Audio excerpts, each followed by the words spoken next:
Hello everyone, welcome to एमरीली platform. Hope you doing well. तो देखिए 1000 प्लस जो क्वेश्चन हम स्टार्ट कर चुके हैं, न्यू सीरीज स्टार्ट कर चुके हैं, उसमें आज क्लास नंबर 2 है। इंटरनेट कनेक्टिविटी जो इशू है उसकी वजह से जो हमारा एक क्लास है सुप्रीम कोर्ट ऑफ इंडिया से related, history of supreme court of India, जो मैंने स्टार्ट कर रखी है सीरीज, उसमें एक क्लास अपलोड नहीं हो पाया था। तो मैंने सोचा कि पहले एमसीक्यूज़ वाला ही क्लास अपलोड कर देते हैं और फिर कल से जो है जैसे इंटरनेट सही हो जाता है तो मैं उसमें जो है टाइम टू टाइम अपलोड करती रहूँगी। तो आज वो क्लास तो नहीं आ पाएगा, लेकिन एमसीक्यूज जो है वो आपको मिल जाएंगे। चलो स्टार्ट करते हैं। तो क्वेश्चन नंबर 11 क्या कहता है? Article 29 of the Indian constitution grants which of the following rights. तो ध्यान रखिए, आर्टिकल 25 से लेके आर्टिकल 30 जो है ये रिलीजन से रिलेटेड सारे राइट्स हैं। ठीक है, रिलीजन से रिलेटेड सारे राइट्स हैं आपके। तो आर्टिकल 29 और आर्टिकल 30 जो है ये माइनॉरिटी से रिलेटेड है। तो आर्टिकल 29 कहता है कि प्रोटेक्ट करना है हमको इंटरेस्ट ऑफ माइनॉरिटीज, अल्पसंख्यकों के हितों का संरक्षण करना आर्टिकल 29 में कहा गया है। तो ऑप्शन सी इसका क्या होगा? राइट आंसर होगा। ध्यान रखना है, आर्टिकल 25 से लेकर article 30 is all about religion. ये ऐसे बंच में ही याद रखना है आप लोगों को। जैसे आर्टिकल आपका जो राइट टू इक्वालिटी आर्टिकल से आर्टिकल 14 से लेकर आर्टिकल 18 ये है राइट टू इक्वालिटी वाले आर्टिकल। आर्टिकल 25 से लेकर आर्टिकल 30 राइट टू जो है आपके रिलीजन से रिलेटेड आर्टिकल। तो ऐसे ही मैंने पढ़ा रखा है आप लोगों को पेड बैच में ही। और अगर आप मेरे बुक में भी देखोगे तो मैंने उस तरह से ही उसको लिखा है। अगर आप बुक लेना चाहते हो तो बुक परचेस कर सकते हो, लिंक डिस्क्रिप्शन बॉक्स में दे दूंगी मेरे जो ऑनलाइन स्टोर है उसका। एंड सेकेंडली, अगर आप मेरा पेड बैच परचेस करना चाहते हो फॉर जनरल अवेयरनेस कोर्स तो प्लीज़ मेरा एंड्रॉयड एप्लीकेशन डाउनलोड कर लेना, लिंक डिस्क्रिप्शन बॉक्स में दे रखी है। और आप आपके हिसाब से जो भी आप एग्जाम के लिए प्रिपरेशन कर रहे हो, जो भी सब्जेक्ट्स आपके एग्जाम में आने वाले हैं, उस हिसाब से आप वहाँ पे जाके कोर्स परचेस कर सकते हो। ओके बच्चों, चलो नेक्स्ट क्वेश्चन क्या कहता है? Which of the following is not a fundamental right of Indian citizen. तो देखो, राइट टू इक्वालिटी है आर्टिकल 14 से लेके article 18 is all about right to equality.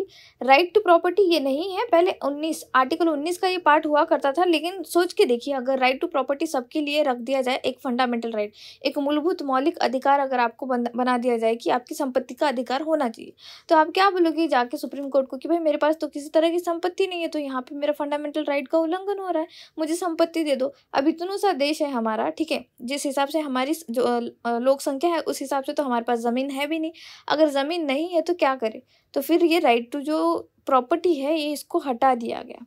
ठीक है, इसको हटा दिया गया, इसको फंडामेंटल राइट से हटा दिया गया। तो ये फंडामेंटल राइट नहीं है। बाकी देखिए, right to freedom of religion, जी हाँ है। अभी जस्ट मैंने कहा आर्टिकल 25 से लेके आर्टिकल 30 इसी के बारे में बात करता है। राइट अगेंस्ट एक्सप्लॉयटेशन, हाँ, आर्टिकल 23 और आर्टिकल 24 जो है ये राइट अगेंस्ट एक्सप्लॉयटेशन बात करते हैं।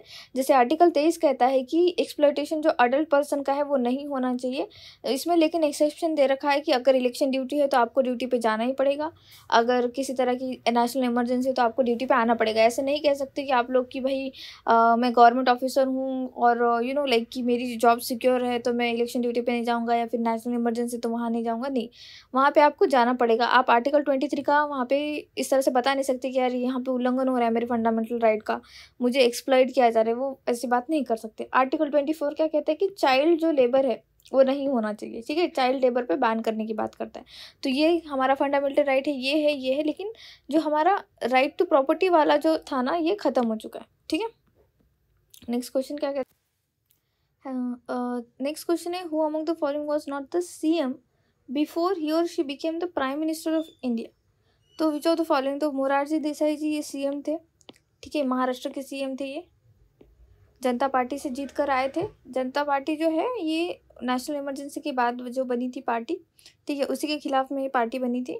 तो मोरारजी देसाई जी तो सीएम थे। चरण सिंह जी ये भी सीएम थे। ठीक है, चरण सिंह जी उत्तर प्रदेश के सीएम थे।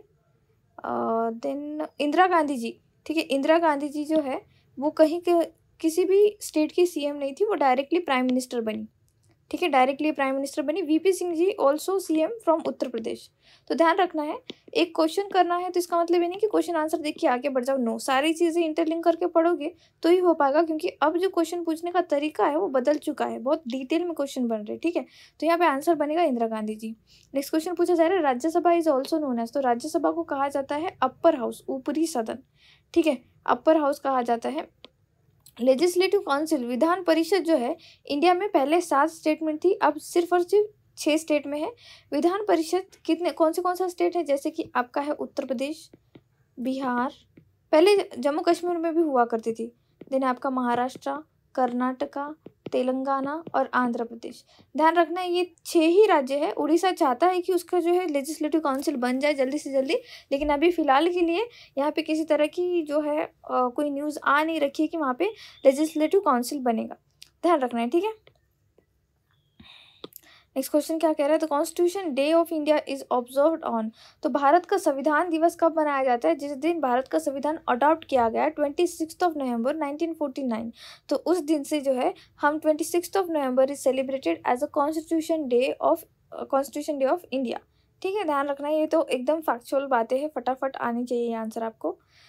इन which schedule of the constitution of India is the list of states and union territories given. तो देखिए हमारे कॉन्स्टिट्यूशन में 12 शेड्यूल है। कितने शेड्यूल है? 12 शेड्यूल है। जब बना था तब सिर्फ 8 शेड्यूल थे। फिर एक जो है 1951 में पहला कॉन्स्टिट्यूशन अमेंडमेंट एक्ट हुआ था, उसमें 9th नंबर का शेड्यूल ऐड किया गया था। तो इस हिसाब से इसमें जो है कॉन्स्टिट्यूशन में अमेंडमेंट ला कर मतलब संविधान में संशोधन करके अब जो है अभी फ़िलहाल के लिए 2022 में हमारे पास 12 शेड्यूल है। तो इसमें पूछा जा रहा है कि भाई कौन सा शेड्यूल है जिसमें इंडिया के जो स्टेट्स है उन लिस्ट है स्टेट की और यूनियन टेरिटरी के नाम वगैरह दे रखे हैं। तो पहला ही शेड्यूल है जिसमें इंडियन जो है आपको लिस्ट मिलेगी इंडिया के स्टेट्स की एंड यूनियन टेरिटरी की। ओके, नेक्स्ट क्वेश्चन, जैसे 8th शेड्यूल है, 8th शेड्यूल में क्या है? तो लैंग्वेज के बारे में, ठीक है, लैंग्वेजेस के बारे में 22 लैंग्वेजेस है इंडिया की कॉन्स्टिट्यूशन में लिखी हुई। उसमें एक जो है फॉरेन लैंग्वेज है, दैट इज नेपाली। ठीक है, ध्यान रखना है। नेक्स्ट क्वेश्चन क्या कह रहा है, what is the minimum age of getting elected to the Lok Sabha. तो लोकसभा के लिए अगर आप उम्मीदवार बनना चाहते हो तो उसके लिए न्यूनतम आयु क्या होनी चाहिए? तो न्यूनतम आयु आपकी होनी चाहिए 25 साल। ठीक है, यहाँ पे पूछ नहीं रहा है कि इलेक्शन के लिए आपको मतलब किसी को वोट देने के लिए नहीं पूछ रहा है। यहाँ पे पूछा जा रहा है कि भाई आपको लोकसभा का मेंबर बनने के लिए कितनी एज होनी चाहिए? तो 25। अगर पूछा जाए कि आपको लोकसभा के इलेक्शन में पार्टिसिपेट करने के लिए कितनी एज होनी चाहिए? तो 18। ध्यान रखना है सारी चीज़ें। Okay, next question, under the Indian constitution legislative powers are vested with. तो जो भारतीय संविधान के तहत विधीय शक्तियाँ किसके पास है? तो अल्टीमेटली जो शक्तियाँ हैं वो है पार्लियामेंट के पास, संसद के पास है। और पार्लियामेंट कहा जाए तो सिर्फ एक सिंगल बिल्डिंग नहीं होती। पार्लियामेंट का मतलब होता है लोकसभा, राज्यसभा और प्रेसिडेंट, इन तीनों को मिला के पार्लियामेंट कहते हैं।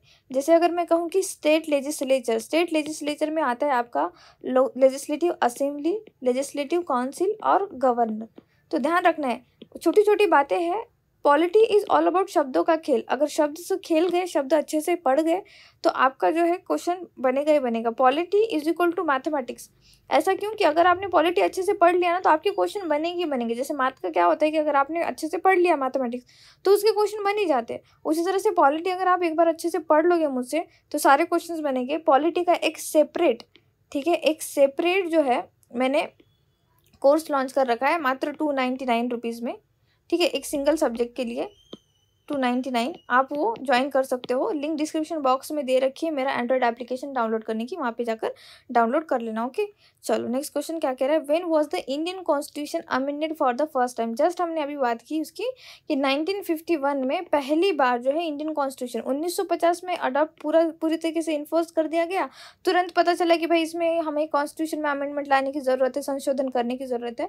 तो 1951 में 1 साल के अंदर अंदर ही जो है हमें संशोधन करना पड़ा और 9th शेड्यूल जो है इसमें ऐड करना पड़ा। ठीक है, 9th शेड्यूल ऐड करना पड़ा। क्यों करना पड़ा वगैरह ये बात मैं पहले ही कर चुकी हूँ, जिसमें मैंने आप लोगों को शंकरी प्रसाद केस वगैरह बता रखा है। ठीक है, मेरे चैनल पे सॉरी एंड्रॉइड एप्लीकेशन पे मैंने डिस्कस कर रखा है। Next question, which among the following is not a qualification to become a vice president of India. तो वाइस प्रेसिडेंट बनना है तो क्या क्वालिफिकेशन चाहिए? सबसे पहले तो सिटीजन ऑफ इंडिया होना चाहिए, जी हाँ, ये क्वालिफिकेशन होनी ही चाहिए। Then above 35 years of age, yes. Possess a membership of Lok Sabha, no, ये प्रेसिडेंट के लिए है। ठीक है, प्रेसिडेंट जो है वो लोकसभा का मेंबर बनने के लिए एलिजिबल होना चाहिए। ऐसा नहीं कि लोकसभा के मेंबर होने चाहिए, नहीं, वो सिर्फ एलिजिबल होना चाहिए कि वो प्रेसिडेंट जो है, प्रेसिडेंट के पद के लिए, अगर आप राष्ट्रपति के पद के लिए नॉमिनेशन देना चाहते हो, अपना नाम देना चाहते हो, तो सबसे पहले ध्यान रखो कि आप सिटीजन ऑफ इंडिया होने चाहिए। सेकेंडली आपका एज 35 ईयर्स एंड अबव होना चाहिए। एंड वहाँ पे नेक्स्ट टर्म यहाँ पे दे रखा है कि भाई आप लोकसभा के मेंबर बनने के लिए एलिजिबल होने चाहिए। जैसे सारे के सारे इंजीनियर जो है गेट की एग्जाम देने के लिए एलिजिबल एलिजिबल होते हैं।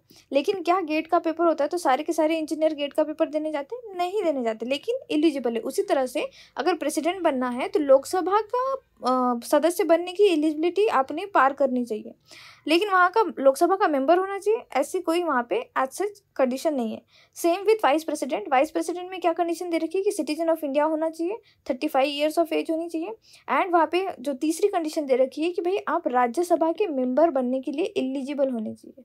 ठीक है, eligible to become Rajya Sabha member, ये शब्दों का खेल। इसीलिए मैं कह रही थी कि पॉलिटी इज ऑल अबाउट शब्दों का खेल। तो ये देखो, राज्यसभा, लोकसभा, लोकसभा इन प्रेसिडेंट, राज्यसभा इन वाइस प्रेसिडेंट केस।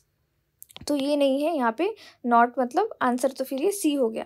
ही और she must be qualify for election as a member of Rajya Sabha और काउंसिल ऑफ स्टेट्स। या ये राइट है, ये जो है आपका राइट है। राज्यसभा को काउंसिल ऑफ स्टेट्स भी कहा जाता है।